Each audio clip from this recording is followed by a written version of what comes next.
Ciao cari veneti, recentemente ho scoperto un'altra tomba veneta a Padova.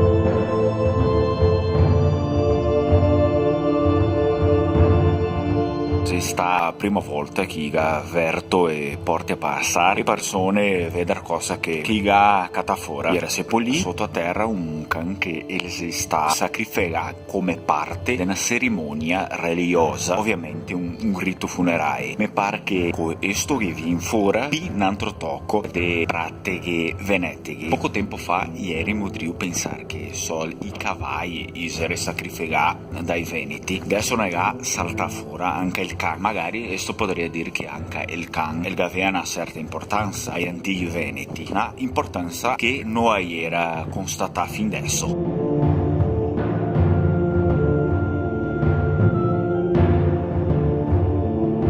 È ovvio, gli animali come il cavallo e adesso il cane erano più sacri che gli altri pai veneti.